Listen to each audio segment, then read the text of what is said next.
I am Shelley Woodward. I am with First District RESA. I'm with Southeast GLRS, and I am very pleased to introduce Amanda Major. She's with Coastal GLRS. We're both program specialists, but as I was saying, she is new, and she's going to help me present this content today. I don't know if you guys are aware of this or not, but First District RESA has two different GLRSs. Oh, we got something sweet in the chat from Amy, who used to work with Amanda and is missing her. So we're super excited to have Amanda as a part of our team. She and I are in very similar positions, and they're two different GLRSs underneath the First District RESA umbrella. Amanda, you want to unmute and speak? Hi, everybody. I'm Amanda Major, and as Shelley said, I'm new here. I have been in this position now since July 1st, but previously I was in Chatham County as one of the autism interventionists, so I do see several familiar faces in here, and I look forward to getting to know the rest of you. Okay. Nice to meet you. All right, sounds good. Could y'all hear both of us okay? We're in the same room. Y'all give me a thumbs up if y'all quit, and we're trying to navigate microphones and muting and all of that with limited feedback. Okay, perfect. Okie doke. So as we get started here, today really is going to be a resource sharing. I wasn't exactly sure what all you guys needed, but I knew that that y'all have a lot going on. So we thought that today would really be a good first meeting for us, just to kind of just send out, share some resources from the DOE, remind you guys of some upcoming events, and then do a needs assessment at the end. And I'm thinking that we probably will be on for an hour at the most. I don't think this will run an hour and a half. So just as a reminder, all of these links are live and active in the presentation from the chat box. And so you guys should be able to access any of these that I'm sharing and register for them. It's a lot. So these are the three consortium meetings that we have. This first one is on readers. Struggling readers and AT for reading. November's meeting will be over assistive technology for math. And then meeting 3 will be assistive technology to support students with low incidence disabilities. You do not need to attend all 3 meetings. It's up to you. A lot of times people will just kind of pick and choose the ones that meet their specific needs. And so you guys may want to share these links with other people if something is in their particular wheelhouse, but not in yours. So, but thank you for joining us for this first one. I want to do another quick check-in in the chat box. I want you guys to tell me how you're feeling. Use the following rating scale. Let me know if you're cold, not in the mood for another meeting, if you're warm, ready to hear new information, or if you're hot and you're ready to rock and roll. So just give me a cold, warm, or hot in the chat box. Okay. Yeah, I'm so thrilled to start off with a bunch of warms. I was afraid everybody was going to be cold, but you showed up anyway. So thank you guys so much. You're here. We've got some folks that are kind of, okay, warm to hot. Good deal. I'll take it all day long. Fabulous. All righty. Well, we're going to try to make this as useful as possible, and we always like feedback at the end. And so if we are not meeting your needs through these consortium meetings, please let us know, and we will adjust and tailor things to better suit you. This is our agenda for today. We're going to go through the offerings from the Georgia DOE, the webinar series. We're going to talk about accessible education materials. Dustin Hightower, our IT specialist, is on today, and we actually have a follow-up meeting after this today for us to talk about our own training with AEM resources, because that's something that's high on our list to get better versed in. The third thing will be reading apps specifically. And then we will revisit our assistive technology action plans. And some of you may not be involved in that work, so that may not even apply. That will be really quick at the end as we wrap up. And we also will have a needs assessment mixed in. So this is something I think that we need to all print out and have on our walls, just as a reminder. And this quote shows up everywhere. This particular time I pulled it. It was in the IBM training manual, so that's who I'll attribute it to today. For people without disabilities, technology makes things easier. For people with disabilities, technology makes things possible. I remember the first time I heard this, and it made so much sense, and it really helped me when we have to deal with those arguments against assistive technology being a crutch for students. Technology makes things possible for our students with disabilities, and we use technology all the time, and we really need to keep that in mind when we're building our lessons and do everything we can to try to mitigate the barriers of those disabilities by using technology and other tools that we have at our resources or at our fingertips. So let's begin by increasing our knowledge base. That's one thing we can do to support our students. And that is through the DOE webinar series. I know sometimes these dates get pushed out to the directors, but they don't always trickle down to the school level. So she's not here. So here we go. So let's get started with the sorry, somebody just buzzed in, so pardon that.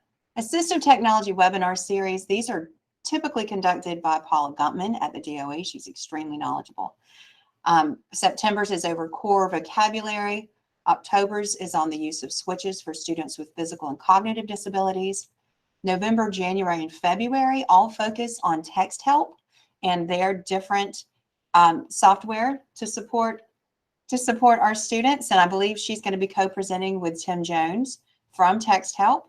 And then March's meeting is over note-taking in the classroom. And this link up here will take you to the registration. So,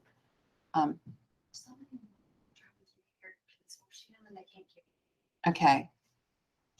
All right. Okay.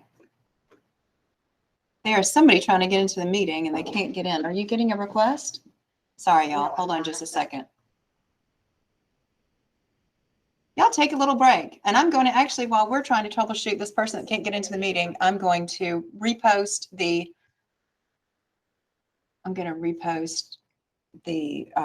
presentation link in the chat box, and y'all can get that. But somebody's trying to get in and they can't get in.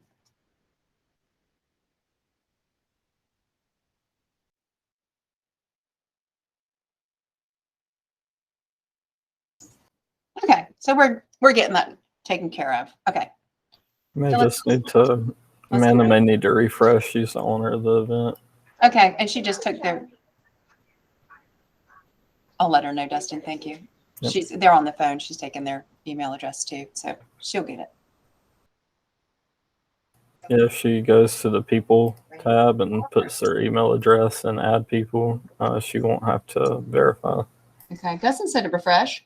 Okay. And then it might pop up, and you can also go to the people tab and put her email address in that way. It looks like she's here now. Okay, thank you. Looks like she's here now. So sorry for the interruption, guys.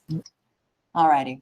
So that's the Assistive Technology webinar series. I highly recommend, if any of those are interesting for you, register. Also, they're automatically recorded and they will be emailed to you. So even if you can't attend, you can still get access to them.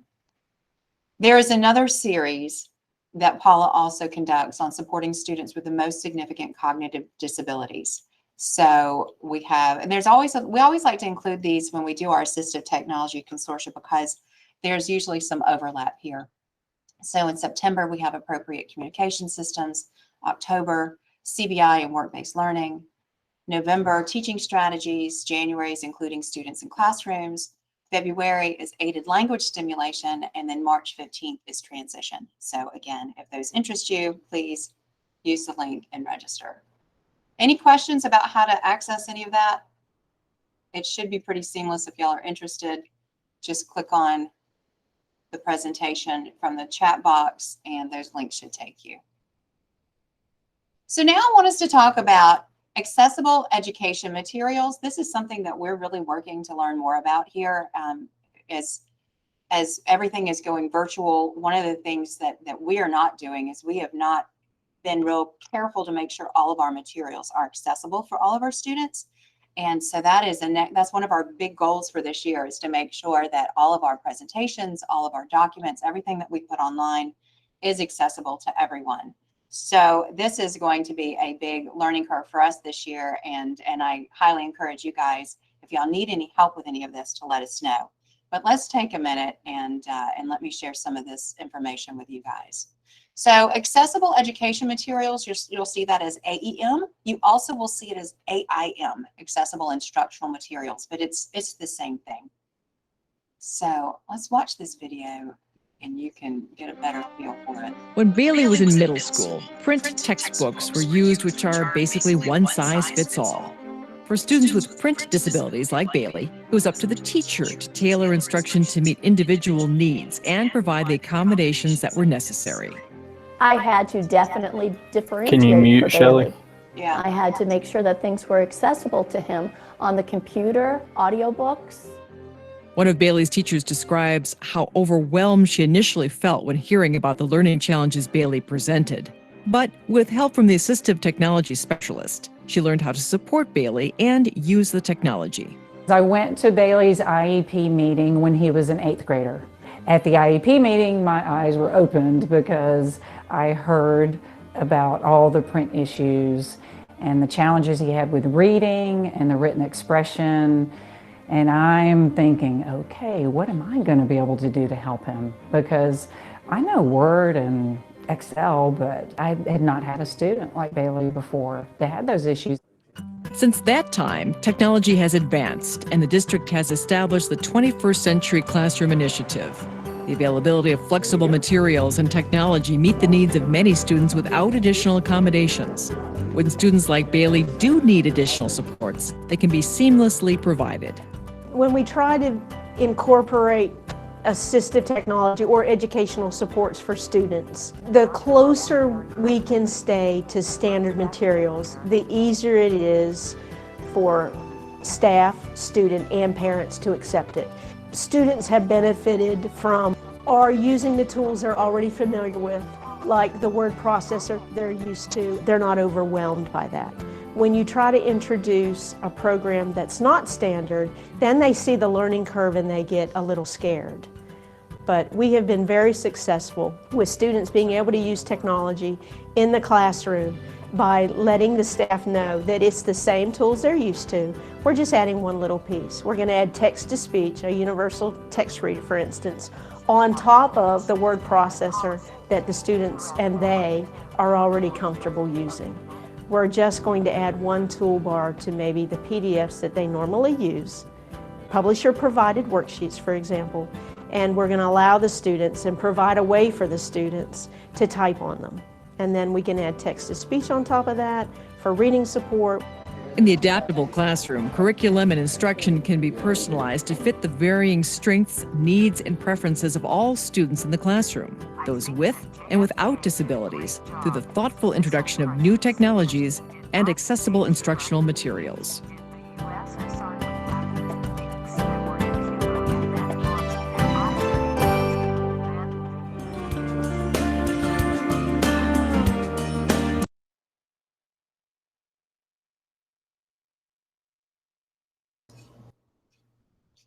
Okay, Justin, I'm going to have you join and talk to us about some of this too, because I know that you're working with us a good bit on trying to beef up our understanding of this. So just to give you guys, hold on one second before you get started and give some more information on what you've learned. So we've been working for a while now on text to speech and using some of those toolbars, right? But one of the things that we realized that we weren't doing is that we weren't making sure our PowerPoints and our Google Slides were accessible. And that's really where our personal focus is. So that's one of the things that we feel like we need to, as professional development, need to increase our skills. But it can mean a lot more than just presentations. Justin, I know you've been investigating some of this. So what have you learned about AEM? About anything specifically? So you haven't learned anything beyond beyond adding it to a presentation?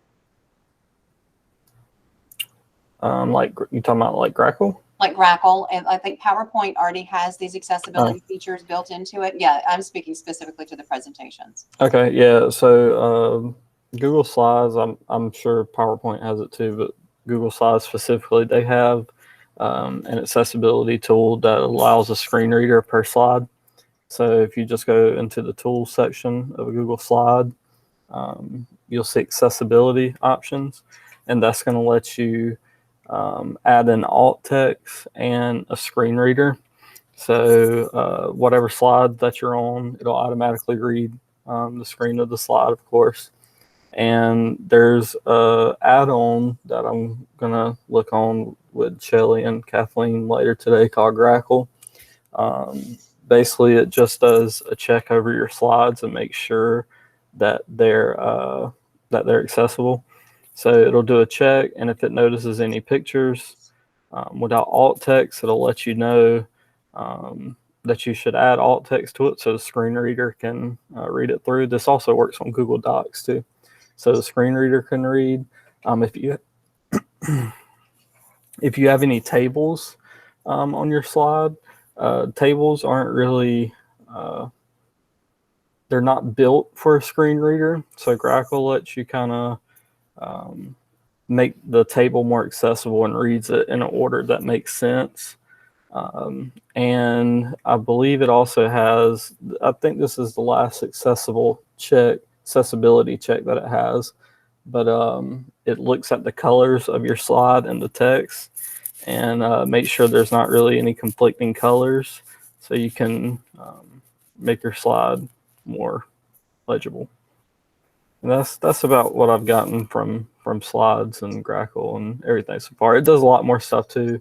If you're building a slide in general and you're wanting to make it more presentable, it'll let you know if you're missing any headers or titles, or if you have too much material on the slide. It just helps you build a better slide. It's spelled just like you just typed it in. Well, and thank you for that description, because that was more information than I was able to provide, because basically what I knew was that we needed to learn about Grackle, right? And so you were able to give a lot more detail, and this is next on our list.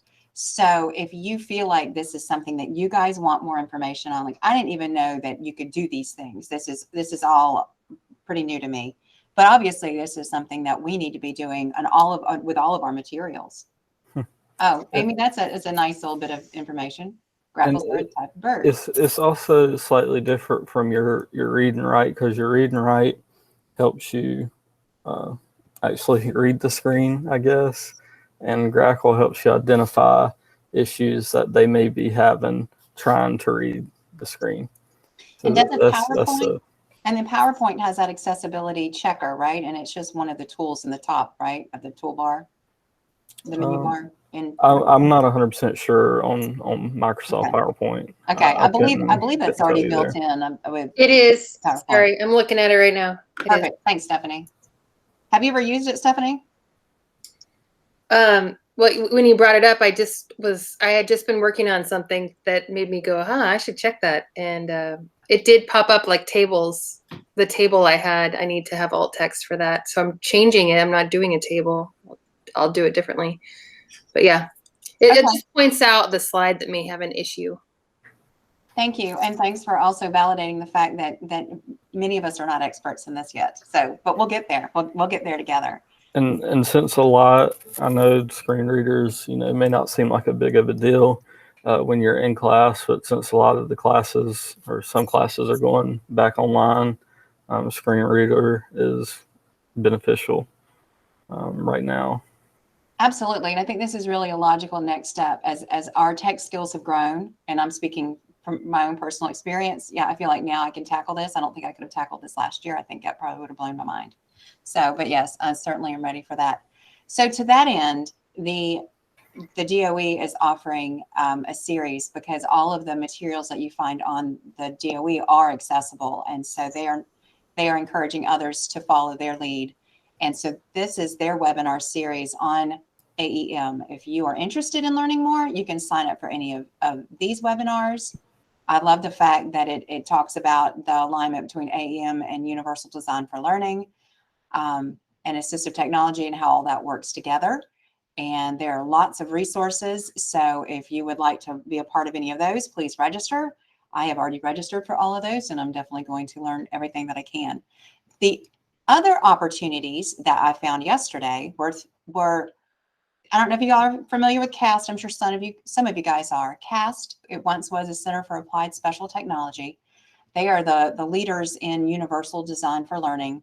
They created the UDL framework and the UDL guidelines, and they definitely get my stamp of approval. CAST is phenomenal.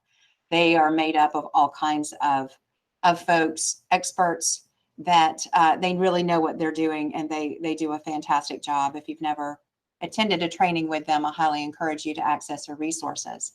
So they have some AEM modules already created. So if you feel like this is something that you need some information on, you can access through any of these links in the presentation.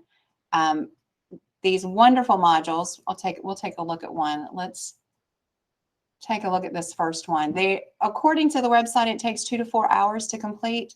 I believe the content is about an hour to get through the content, and they have level 1, level 2, and level 3. So you can just get the basic information, but then you can also then dig deeper and you can apply everything that's in the module. And so you can get deeper and deeper into it. And then they also have a level 3 for stretching, where you can even demonstrate the goal is to demonstrate the features of accessible materials. So again, CAST does a phenomenal job. So I highly encourage you guys, if this is of interest to you, to reach out and register. It's all free. It's just a time commitment, but those would all be good and worth sharing. If you click here, this will also take you to their search. And that's where you can, if you're looking for something specific, you might be able to find some specific webinars on a number of different topics. But I love CAST. If you're not using them to help bolster your tech skills, I highly recommend it. But if you guys really want some specialized AEM training, if you're like, this is exactly what we need, let us know. We are really working on getting up to speed on this very quickly, and we can offer some very targeted technical assistance for you guys, some specialized training. And this is also a part of, this is one of our items on our needs assessment. So you can also indicate during the needs assessment part of today that this is something that you would like some more information on. So don't hesitate to reach out or let us know in the chat box now if this is something that you really want some more information with. So, but let's talk about why you guys all came. Y'all are here for reading apps. So let's talk about some technology that can really help support our students that are struggling with reading. Just some basic reminders that assistive technology, these basically AT devices are items, pieces of equipment, or products that are used to increase, maintain, or improve the functional capabilities of students with disabilities. Can range from something as simple as a pencil grip or a slant board to something very high tech like a communication device or software. AT must be considered for all students with IEPs. And something that we often forget is that students may require more than one type of assistive technology depending upon their individual needs. And how many times have you guys heard this from teachers? Okay, because there's always that argument against assistive technology. Some teachers are just not really open to this, and you'll hear them say things like audio reading isn't actually reading, it's kind of cheat reading. But how many, raise your hand if you listen to Audible, if you have books on tape, you know, I mean, right? Is that cheat reading? No, I truly believe that that counts. Speech to text, I have a kid who can't write because of a physical disability. And I think it's just fine for kids like him. Well, why is it only fine for kids like with a physical disability and not for all kids?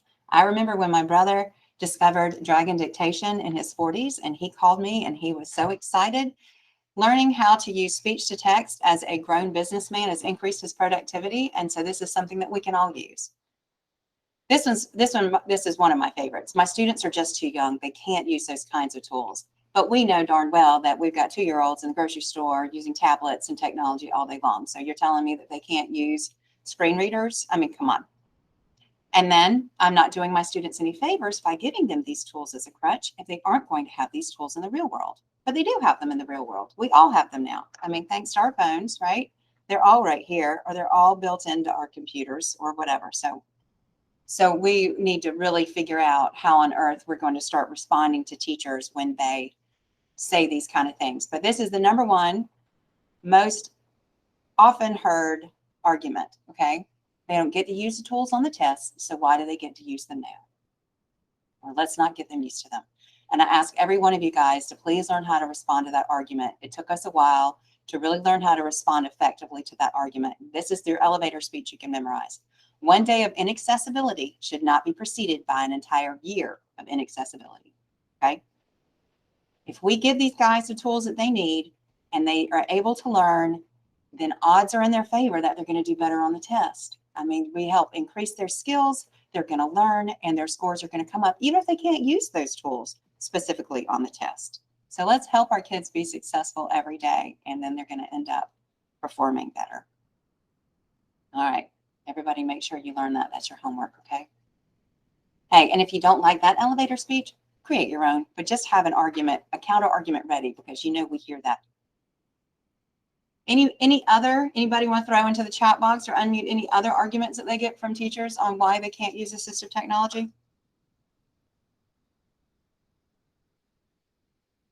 Yeah, speech to text is great for dysgraphic students, for sure. Students with dysgraphia can benefit.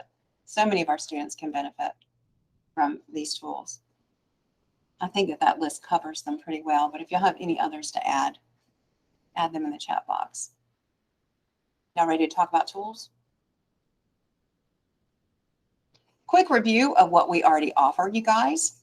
So for those of you that are new to our Assistive Technology Consortia, welcome, welcome. And we have this great little Assistive Technology Consortia. This is our bit.ly. This will take you to it, and I'm going to take you to it in just a second. And we have some really fantastic resources there and videos on all of these text help resources. So we're not spending time today going through Read and Write, RIQ, or Equatio. You may need some information on that, and please let me know. But let me show you where you can access some of our information and resources that we've already created for those particular assistive technology tools. So this is the bit.ly link will take you right here to our assistive technology website. You can access our registration links here if you need to for upcoming meetings. But up here, if you click on this text help, you click on the text help tab, it takes you to our text help page, and you can access it up here. You can also access it down here, but we have student and parent info. So if you click on that, you have student and parent information, and all of these are links that you can, if you're using these extensions, if you need information to send home for parents or for students, you can access it there. You can, let's see, let me go back. This tab will take you to the Read and Write information, and all of these are videos that will show you how to use all of these extensions. Most of you in your districts should have access to all three of these extensions. So if you need to learn about any of these specific tools, all of these will take you to quick 2-minute videos on how to use these tools. And then we have the same thing for Equatio, and then the same thing on RIQ. We spent a lot of time last year in the consortia focusing on these three extensions, and we really aren't planning to do that this year unless we see that there's a need. And so if you guys are like, "Ooh, what is this? I need help with just please indicate that on the needs assessment, and we will be more than happy to tailor some sessions for you guys." Okay, so that is let me get back to it. That is our website. And as you see, we've got some other resources up here too. So feel free to come over. We have our link over here also to our Georgia Southern Assistive Technology page, which is fantastic. And this is what that link looks like. And so our Georgia Southern All-Stars are on with us today. So Stephanie, Katie, y'all wave. Good to have you guys here. And this is the assistive technology content that they put together. So do y'all want to, Stephanie, do you or Katie want to unmute and talk real quickly, a minute or two, about what all is included on this page? Sure. I'm waiting to see if Katie jumps in. So hi, everybody. What we have at Georgia Southern, we do have some items, physical items in our Learning Lending Lab that we like to use with our pre-service teachers so they can practice some of this assistive technology. But we also have a digital Learning Lending Lab with lots of links to great resources for assistive technology, some activities that you can engage in to learn more about assistive technology. I think the link is at the bottom of this page. Oh, okay, there you go. It is. I'm sorry, everybody. I'm here. I'm just jumping in now, but Go ahead, Katie. Reach out if you need anything. I'll let you keep going, Stephanie. Oh, that was probably all I was going to point out really quick. Oh, okay. Well, everybody, this is the landing page, the very first page that just tells you a little bit about the lab, about our partners. There's a little section down there, Assistive Technology in the news. But that link you see at the very bottom takes you to the Digital Assistive Technology Lab, which is sort of like a little learning module. It walks you through the resources on what is AT, sort of couches AT in the law, and then goes down to some of the resources that we have available for experimenting with AT online. So there's a little, if you could click on that all the way at the bottom there, that link right there. There are some grids that provide resources. If you keep on going down, that will provide examples of the different categories. So you can see the top grid there is for common learning barriers. This is more for students with higher incidence disabilities, but then lower incidence disabilities where it's more about communication, access, and mobility, positioning. There's different resources provided there. So it just gives you some concrete examples. If you keep going down, there are some case studies that are available that you could use for learning or problem solving. But I think that the databases that are provided there might be the most useful. And we're always trying to update this information. It's a living page, so we're moving things around and experimenting with different parts of it. So any feedback that you have on this resource, we'd be happy to hear. Thank you. All right, sorry to put y'all on the spot like that, but I'd forgotten all about that tab and I saw it and I got very excited. So I just thought we may as well, since we're reviewing existing resources, I'd hate to leave that out because it's such a good one. So we don't mind at all. Thanks for highlighting it. Absolutely. Okay, so and y'all can peruse our bit.ly website at your leisure and see the other resources, but those are the ones I really wanted to highlight today. So let's get back to the new content. Okay, so Amanda and I we do everything in our power to be as responsive to you guys as possible. So as we're running through some of this stuff, please make notes of anything that you would like more information on, and we will always reach out and reach back out and do whatever we can to help you guys. So also included with this list of resources, we have these two PDFs. This one is on iPad apps for learners with dyslexia and reading and writing difficulties. Oops. And then this one is on the Chromebook apps. And so if you click on it, it will open up. You'll get the full PDF that you can access. And you can see it just gives you, this is one I would print and I would put on your classroom wall or on your desk or have handy. So if you're trying to figure out something that you need to help with note-taking, organization, reading support, this is from the UK, I believe. And so, forgive some of their weird spellings, right? But anyway, just some really great resources if you're kind of scratching your head trying to figure out what do I need to help this student with so-and-so, okay? So those are two resources. This is one that Kathleen and I discovered when we were working on our dyslexia endorsement over the summer. And this is Touch and Write Phonics. This is good for the iPad or iPhone. Raise your hand if you've ever seen this or played with this. Anybody? And Gary, of course, you're the superstar. I'm glad that you've seen it. Gary, unmute and tell us how you've used it, if you will, please. Well, I've just used it with when some classrooms ask for some apps, if they have iPads in their self-contained classrooms. They were looking for some activities that they could actually work with the students on. So I would come up with the list, and I actually did take that app wheel that you talked about, and we went through that. And then I took this one out there just because of some of the motor skill that could be added to it.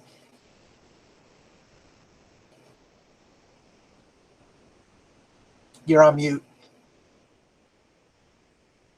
Yes, thank you.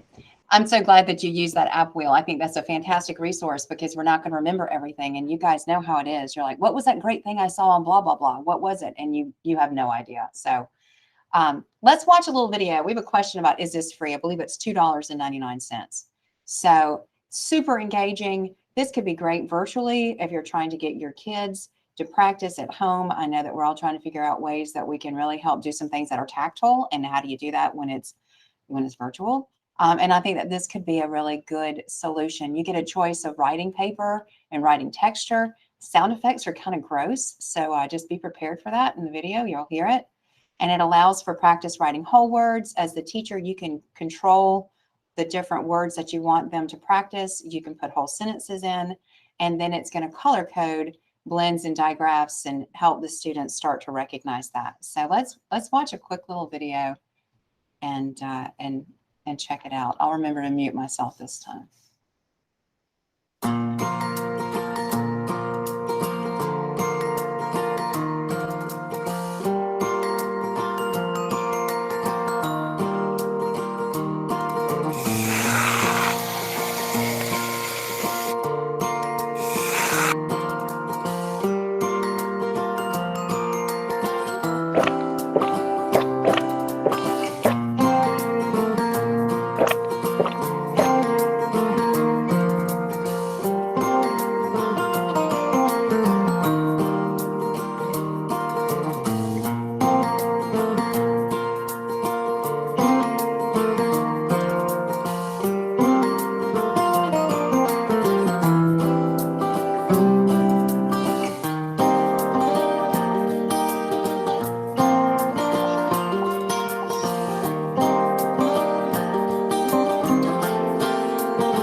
I knew the volume was working when I saw some people's noses wrinkle up when they heard the pudding. I like those. I think that that's a lot of fun. I could see our students really enjoying that. Oops, I didn't mean to play that again. Sorry, y'all. All right. Well, I am going to now turn this over. The rest of today is going to be, the rest of the content is going to be covered by Amanda. She's going to talk to us about some audiobooks and some resources that you may or may not be aware of, and some that are offered from us here at RESA. So I am now going to mute and turn it over to you, Amanda. All right. So students can access audiobooks and ebooks at no cost through the library. And there's a few different options for that. Sora is actually through the school library, which some districts have their own membership, but we actually offer a collective membership through First District RESA as well. And then if your district is not a member, the public library actually offers Libby and Overdrive, and all you need is a library card. And so it's free for download, ebooks and audiobooks and some other resources. If you want to go to the next slide. Okay. So with Sora, students can check out ebooks and audiobooks from the library. It's really like kid-friendly and easy to use. It's just one click to get inside. Teachers can assign reading, or students can choose to check out books on their own, and the teacher can track their progress with the books. Amy, I just saw your question. Some of these, yes, you can do through Chrome, and I'll go through that. So there are lots of accessibility features with Sora. You can change the text size. You can do color and contrast changes. You can actually use the dyslexic font in a lot of the ebooks. And then there are read-along experiences. And then the cool thing about Sora is it looks the same across all devices. So you can log in through a web browser. You can use it on an iPad, but you can also use it on any tablet that the student has. So that's something really good while we're virtual and everyone's kind of using something different. And I've included here the link to information about First District's collective. And pretty much with that, you can watch videos about how to use it. You can look and see if your district already has a membership. And if not, the information for joining is there. It's something you should definitely talk to your media specialist about. This has been offered to your districts before, but not from the perspective of special education. It was just offered as a resource to media specialists. But as I show you some of the accessibility features, we felt like it was something really cool to share also with you guys in special ed. Do you want to go to the next one? You can click on the link real quick. So when you go to the link, this pretty much just has information about the program. If you are not a member and you would like to convince, your administration or your media specialist, this is a good document to show them because it kind of has the advantages of using it. It has the cost, because there is a cost to the district, but it's free to the student and free for teachers. And then at the bottom, there is actually a list of districts already in it, and there's tons of First District districts already there. If you want to scroll down, you can just show them. So here it shows that we have Appling, Bryan, Bullock, Candler, Elbert, Liberty, Long, McIntosh, Screven, Seminole, Trutland, and Wayne. And actually a couple of those aren't even in the First District, but their Reese's weren't offering it, so they joined ours. But again, some districts may have a membership not through RESA because from what I hear, larger districts some have opted in on their own. But if not, this is a resource that your district can sign up for. And then you can go back to the slide. All right, so these are just some screenshots from in the Sora app to show you. You can change the text size. The ebook here has the dyslexic font there. You can also change it to different fonts. So sometimes students just may want to play around with it and see what works best for them. And there's lots of options within the ebooks. And then also on the next slide, it just shows that there's a ton of very popular and up-to-date audiobooks available for checkout. There's a really large YA section, but there's also just a lot of elementary level books that are probably being read in your classrooms anyway, and just lots of high interest things. A few things have a wait list, just like at the library if you're going to check things out, but most things are right there and available for students to click and borrow. And then if for some reason the school library is not an option for you because you're not a member or your system isn't a member, the public library has two apps, and that's Libby and Overdrive. Libby is available through the App Store and through Google Play, and it's free. The student just needs to have a public library card. So if you have a student who wants to read a book or needs these options for something that's assigned and it's not available through your library, you can talk to their parents and they can do this through the public library, and it's really easy to use. And it has some of the accessibility features. It has the font size, the layout, the lighting.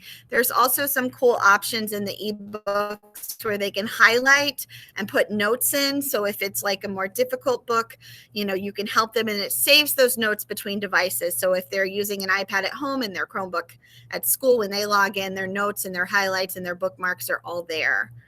And then the last one is Overdrive, which is made by the same company. If you'll go to the next slide. And it's available pretty much on any device. It's really their classic app. And it has more accessibility features because it has any native screen reader that you have, if you have it through Google or you have it on your tablet already, it works on all of their ebooks. You can also download their ebooks as a PDF or an EPUB format, and then their audiobooks are through an MP3.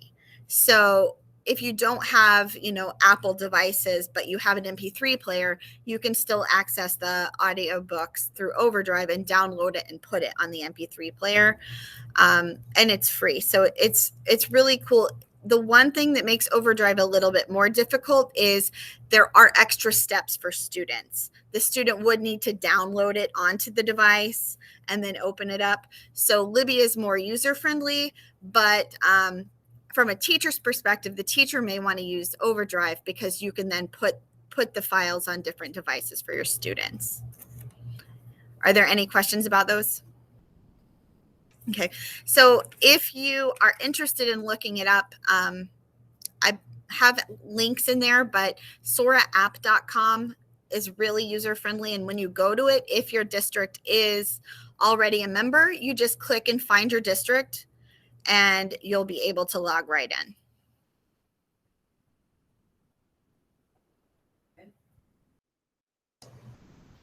Thank you, Amanda. Sorry about the little glitch there. I just kept clicking the wrong way. Anyway, all really good information. I'm surprised you guys didn't have any questions about recommendations with that, but those are some things to play around with. I'm just going to skip on over this about the AT action plans. Oh, no, sorry. That's the slide after this. This is where I want it to be. So it's perfect. So I know that we went a mile wide and not even an inch deep. We were just really kind of throwing a bunch of spaghetti at the wall and hoping something might stick. So if there's anything that you guys need some more information on, I want you guys to go to this needs assessment. Okay, I'm going to, let's see. Can you put the link in the, we put the link in the chat box, please?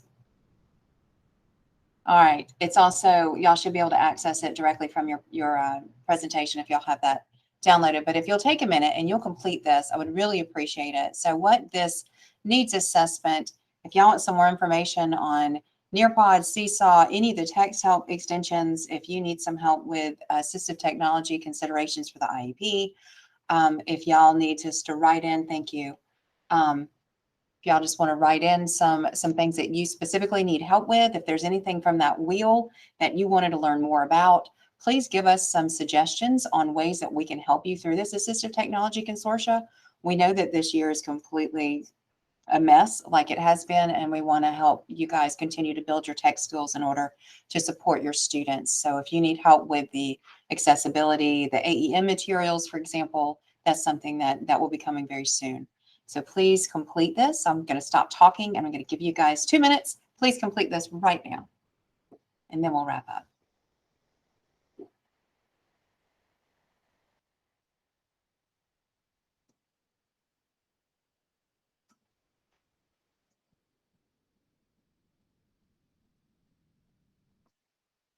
That is a really good question, and I'm going to defer to Gary on that. I would think that you can. But Gary, what are your thoughts on the question in the chat box on Chatham County and a single sign-in? Right now, if it isn't approved by the SCCPSS, you will not be able to install an app unless it's been approved by the school system's IT department already. So what do they need to do? Is there a list, an existing list? How do they find out if it's been approved? Well, they could go and try to download it, and that'll show them right away. Oh, okay. That's probably the quickest way right now. But if it's not there and it's something they feel that they really want to download, they can contact the help desk and ask them to whitelist it. Okay. Fantastic. Has everybody had time to complete the needs assessment? And please be as honest as you possibly can about what you need, and we will do everything in our power to do what we can. The Assistive Technology Action Plans, this is something we were working on. Some of you guys, if this sounds vaguely familiar, please keep working on the AT Action Plans. Let us know if we can help you with those at all. Again, this is all very optional, and most of you guys can disregard it. And then lastly, we have our evaluation form, just our 3 standard questions. Amanda, we put that in the chat. And if you will complete that for us as well and give us some feedback, we would appreciate that as well. as we're wrapping up, any questions? Does anybody have anything in particular? We have another question. Is there a cost for the Touch and Write Phonics app? Yes, it was $2.99. That's what I saw, was that the Touch and Write Phonics was $2.99, and I would assume that would be per iPad per student. But for some students, I just think that's the neatest thing. I think that would be really great to help our kids and still be as hands-on as we possibly can. Okay, any questions, y'all?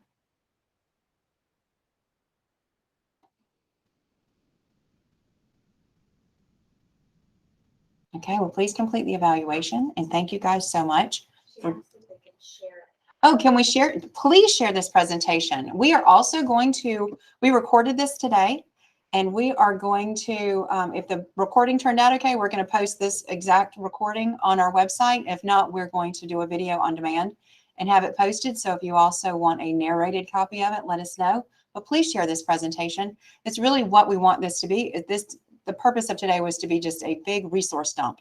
Here, take these resources, disseminate them. Somebody finds something that they can use that will benefit our kids, and let us know what else we can do to help.